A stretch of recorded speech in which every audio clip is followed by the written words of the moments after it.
Have you ever woken up in the dead of night, completely unable to move while something sinister watches from the corner of the room?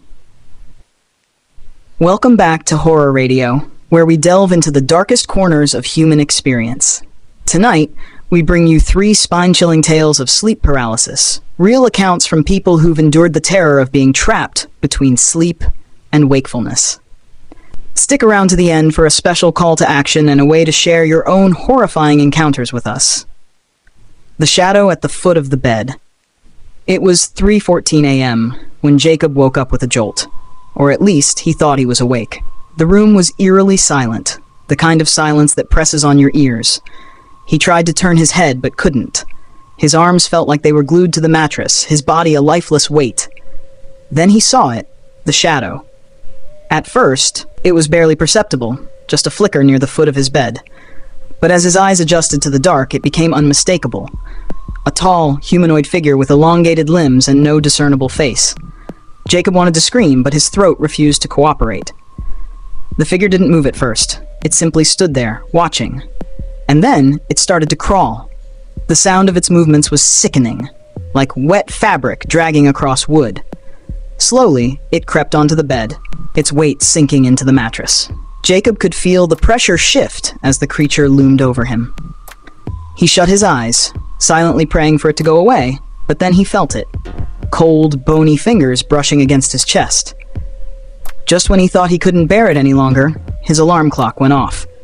The shadow vanished, leaving Jacob gasping for air and drenched in sweat. But the worst part? The next morning, he found long, dark scratches on his bedroom wall, right where the shadow had stood. The laughing woman. Emma had always been a skeptic.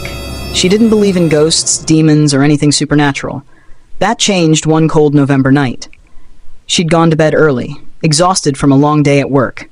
Around 2:30 a.m., she woke up to the sound of laughter. It wasn't cheerful laughter. It was guttural, low, and completely devoid of joy. Emma tried to sit up, but her body refused to move. Her head was locked in place, her limbs paralyzed. The laughter grew louder, closer. Then she saw her. A woman stood at the edge of the room, her back bent at an unnatural angle, her face partially obscured by long, stringy hair. Her mouth stretched into a grin far too wide for her face, revealing rows of sharp, yellowed teeth. The woman began to shuffle forward, her bare feet scraping against the floor. Emma's heart pounded as the figure climbed onto the bed, straddling her chest. The woman leaned in, her rancid breath hot against Emma's face, and whispered something Emma couldn't understand. Then she started laughing again, right into Emma's ear. It felt like hours before Emma's body finally jerked awake.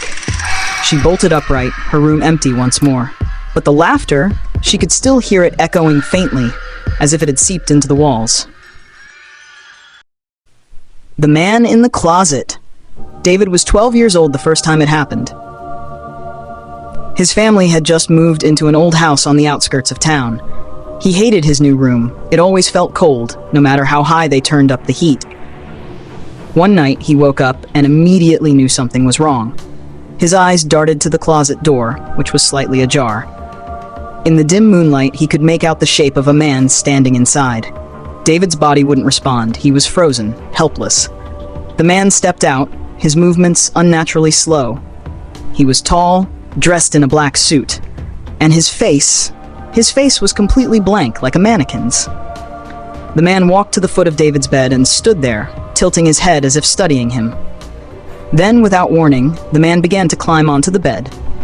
His weight pressed down on David's legs, then his stomach, until he was face to face with him. David could feel the cold, smooth surface of the man's featureless face just inches from his own. And then the man whispered, in a voice that sounded like dry leaves scraping across concrete, "I live here now." When David finally regained control of his body, he screamed, waking his parents. They found him curled up on the floor, sobbing uncontrollably.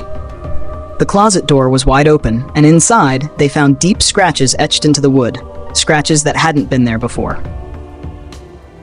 We hope you enjoyed tonight's terrifying tales. Have you ever experienced sleep paralysis?